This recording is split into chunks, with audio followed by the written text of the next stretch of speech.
So my whole point of you telling you about the whole thing with Andrew was that, you know, he's not going to go to therapy. And even if I convinced him, it wouldn't be with my therapist. So then we're starting from scratch. Because that's a rule. That's hard. Did you know that? No, I did not. So if you have a couple and you want to do couples counseling, most licensed therapists, physicians, or doctors, or what a psychiatrist, whoever you're seeing, will not just take in your husband or wife or spouse or partner in general, because it's established relationship already in there. So the other person's going to be like, well, you already talk about me all the time. Exactly. You already have a prejudgment on me, so I'm not going to say anything. It's not fair at all. You'd be like, so I'd have to get another therapist. Well, I'm sure you already know everything, Stacey, anyway, so why don't you just tell me what's wrong? I'm portraying Drew in your therapy It's session. on an even playing field. No, not at all. It's not even at that point at all. I'm just saying I could understand how this could be the start of something horrible if we didn't notice it. Yeah, I remember, like, I think I went probably through 3 or 4 therapists and like I gave them a fair, like I was going to commit to giving it like a good run before I like moved on to the next person. But like with each of these therapists that I would see, there just wasn't a connection, and I would find myself either like canceling my appointments or lying to the therapist. Like, what good is this doing? I'm wasting time. I'm wasting money, and it is truly a unique relationship that you have to build, or that I did at least with my therapist, to then be able to put everything out on the table and to have that connection where it's kind of like no holds barred and like all out there. And I'm not holding back. What would you say to somebody who's like anti-therapy but listen to this question. Hold on. What would you say to somebody who's anti-therapy, like to the point of like, you don't need to pay somebody to talk about your problems? Because I mean, like, I've definitely gone to a therapist before where I felt like I could do what I was doing there with a friend. That's true. And I was like, and I stayed with that therapist for a long time. Like a really long time. And then, as soon as I stopped seeing them and saw somebody different, I started actually noticing change in my life. Yeah. And that's a good So point. I don't think that it is not just about talking about the problems and like getting things off of your chest, but it's also about like coming up with solutions and finding ways to navigate your life with these issues, or address these things in your life that it's all about making a rule book, like a playbook. Like a playbook. Exactly right. Yeah. Making a playbook for your life with the fact that these problems exist in it. Okay. But then here's my argument. Okay. Because I'm all about therapy. I can talk about therapy for more than this 45-minute podcast. We could do 6 episodes. I've been in therapy since I was a baby.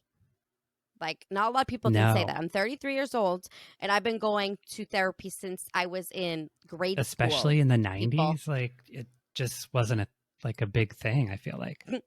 Well, I was going, folks. I was going. Kathy Smith Brown. Woo! Mashpee Commons. I don't know if she's still practicing, but if she is, I just plugged her. She'd love that. If she knew what I was doing right now with this podcast, she'd be like, I told you it was going to be something with a microphone. Yeah. But to my point, and to your point, I think, but this is my argument, is I think those people that like the idea that it's stupid to pay somebody for that, right? I kind of get it, because like I just told you, I was paying somebody for a long time where I saw no progress. Here comes a different person, same field, same exact credentials, just a different view on life, right? And for some reason it worked and it clicked. Is it the fucking degree? Is it the person? Is it the relationship back and forth of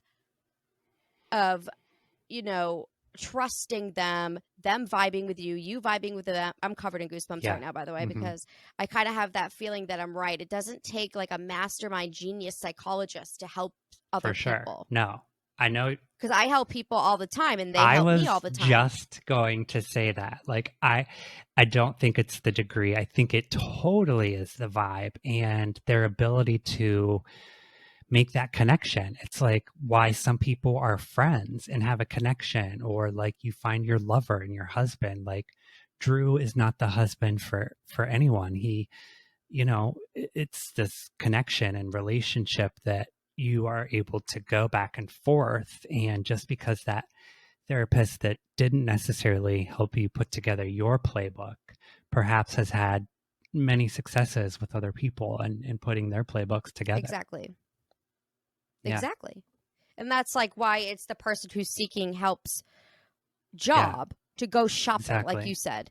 If you want to not waste your time and money and make a moot point, it's a null and void if you don't find the right person. But then the argument could be save your money and open up to your friends. True. I mean, like some people, you have all these deep, close friends that you consider really, really great friends. And I dropped a bomb on my friend today. My closest friend, Anna, a bomb on her. And she was just like, whoa, when are you, what? Like, and I'm thinking, holy shit, you're the one person I'd probably fucking tell this to. And I didn't, but because she's not my therapist, I don't bring it to her. It doesn't mean that she doesn't have the answers. It doesn't mean that maybe I just I'm covered in goosebumps, dude. I am like, I don't just get, that something's going on. You're like on the right path with something or. Yeah. I think I'm realizing something and it's going to be a great lesson for me somehow. I love those. Or a listener. Maybe somebody, listener. Maybe somebody listening. Maybe that's what it is. Maybe it's 2 weeks from now, me getting an email about this episode and saying, I am covered in goosebumps. Someone saying, I was that listener. Oh, I fucking love it. So I love it. I love that stuff. I'm covered. It won't stop. It's like keeps like redoing. How many times have you wasted a therapy appointment talking about traffic? Yes. Talking about the weather and how it's affecting you and talking about somebody at work that really doesn't fucking matter. When you could be getting at the root of your shit. It takes me some time to warm up, like in a session, but I have to like consciously talk myself through exactly what you just said. Like, this is not why I'm here. I actually love the term playbook now, and I've never like associated it with therapy before, but I'm going to totally like, is this something that could be contributing to my playbook? Is this something I want to write down in my playbook? Because I find myself 10, 15 minutes into a session where I'm like, okay, get fucking to it. This, I'm not here to talk about Susie in the cubicle next to me, to your point. Poor Susie. Great point. She's kind of... I'm so thirsty. So let me talk like Nate. To your point. Like, to your point. Like you were saying. Like to your point. So yeah, like yeah. So yeah, like like bitch. So like yeah, to your point. I know now you know. Sorry about all the editing.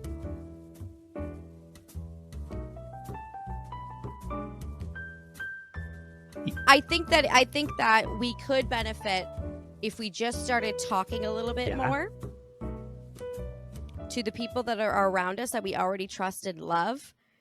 And then if that doesn't work, then yes, a therapist. But like for the really big stuff, here's my question.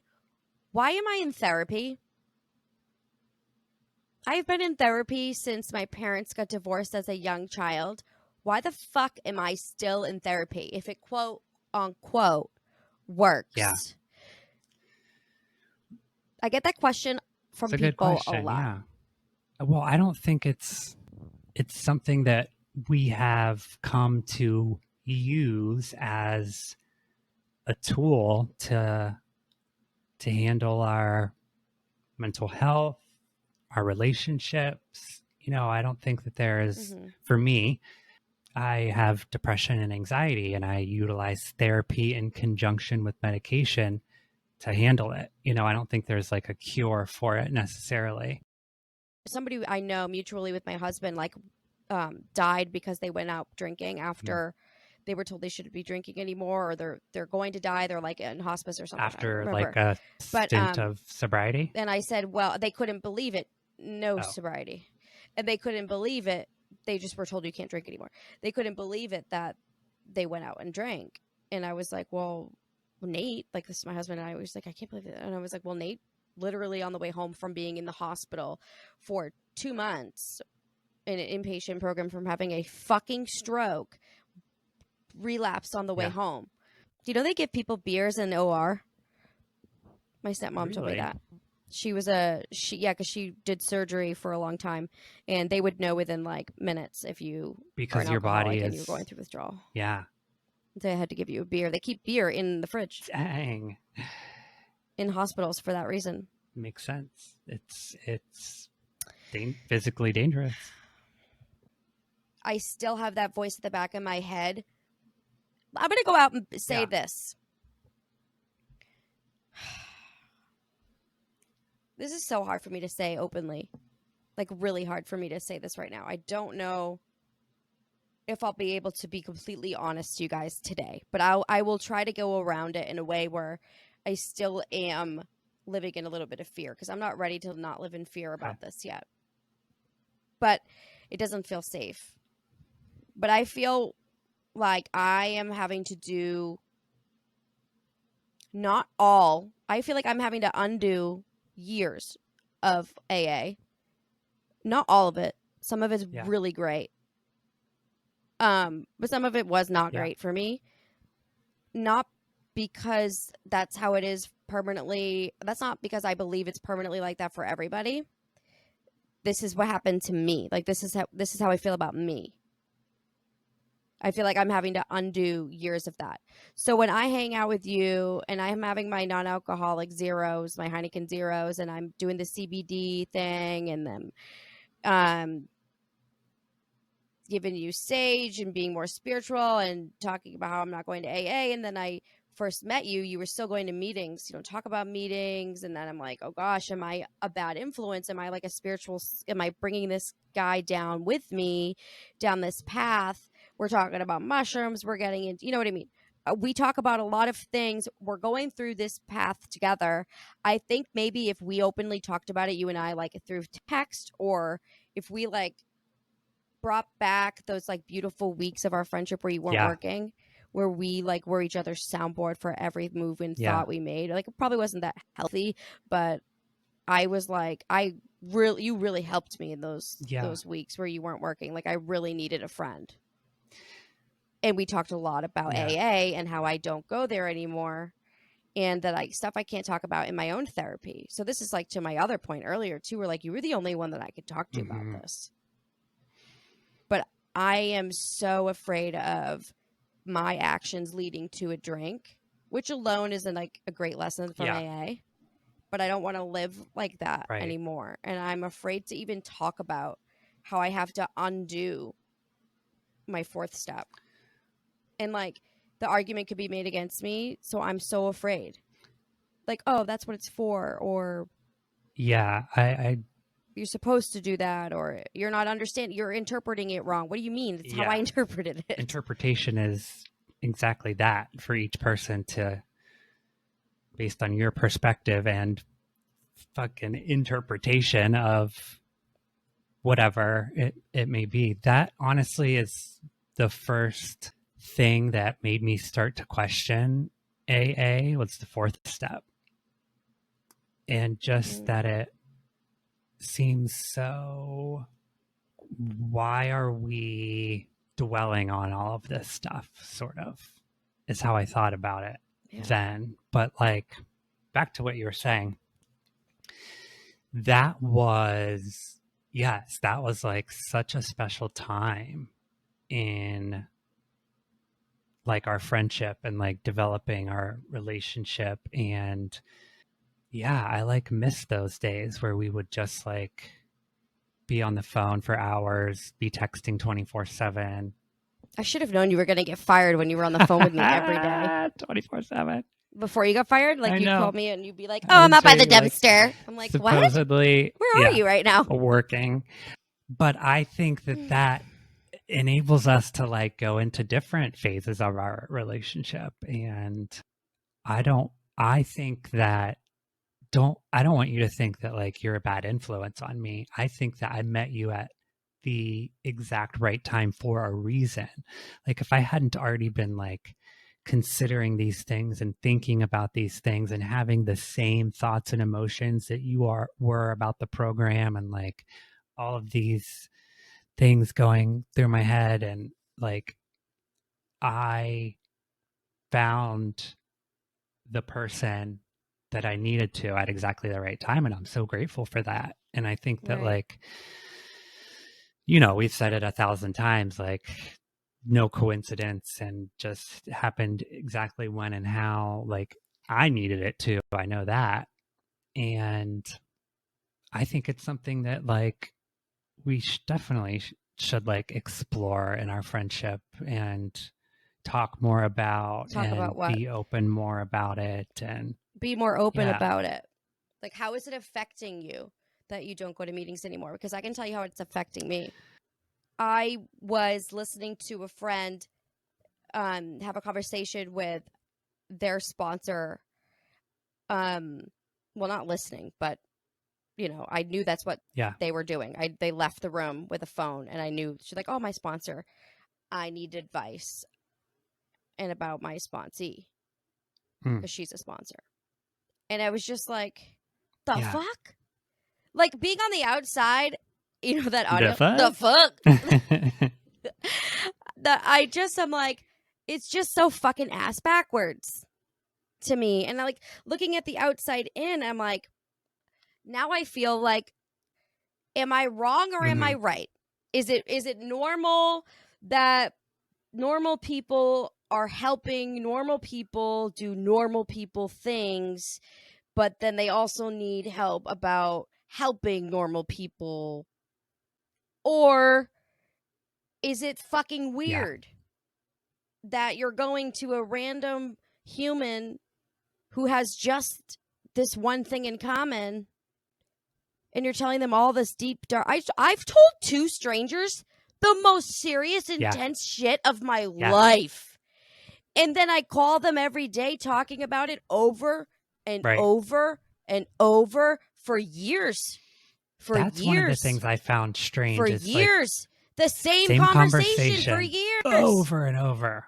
For years. Oh, I still haven't changed. Oh, Over now and write it all over. down. Oh, I still haven't changed. Oh, I got to Fuck write it it. all down. Your outlook upon life definitely Yeah. changes, right? You're like more happier because you're not drinking, you're sober, things are happening because you're Yeah. sober, and you're talking to other sober people, and you're talking about your day and the meetings, like all of that stuff, that all is proven to be that works, like The the community. community and all of Right. that part. The camaraderie, the actually like going to a meeting and physically sitting there for an Yeah. hour a day, like that shit actually works because that's like worship, that's Yes. meditation, Yes. that's it can be interpreted to many different things. I'm talking about the bullshit work that comes hmm along with it. For me, that was like over and over, you do this shit for what? And then you talk about it on the phone over and over again for Yeah. what? I'll show up there if I said I was. If you want to text me if you have a quick question, sure. I'm your guy. But like that other stuff, no thank you. I don't even know how to say this next part without offending a lot of my like people I actually love. I'm going to be really Okay. tread lightly. It is to each his own. I do not judge a person who is a sponsor. I do not judge a person who uses Yeah. sponsors. I don't. I really don't. It's just I don't like it. It's not for me and I don't understand it. And that has to be okay per the principles of AA or per the principles of life. Amen. Like you just should not Yeah. judge other people. So I should be able to speak my mind and say, for me, like having to literally ask somebody, like it's basically what you were just saying. It's like, why are they constantly calling about really small Constant. decision making? It's such a fucking hypocrite Because in the beginning of this podcast, I was talking about how you should be able to talk to anybody about anything at any time. It just has to be somebody you trust. My part, so that's not the part of, I don't want to be misunderstood. That's not the part I'm talking about sponsorships at all. Because you can have that same relationship that I'm seeing with sponsors with your therapist. It's not healthy. But because their boundaries are there, because you pay them and they can't cross boundaries, you can't just cross a therapist's boundary. So I see people who are sponsees, who have sponsees get taken advantage of all the time. And they have to listen to these problems over and over again that they're doing nothing about because they're doing this for free. So they can't just be like, here's my boundary. You have to literally like look somebody in the eye and say, I don't want to talk to you anymore. How are you going to do that to somebody? Because then if they start drinking, you're going to be like, oh, it's my fault. Because I didn't want to listen to the same shit and they're not changing. So now you're stuck with these people. Yeah. And there's no legal boundary that you can set. There's no financial boundary you can set. So you're fucked. I will stick with my therapist. I mean, of course I've like thought about the connection with a sponsor versus a therapist, but like the way that you put it, it's nail on the hammer on the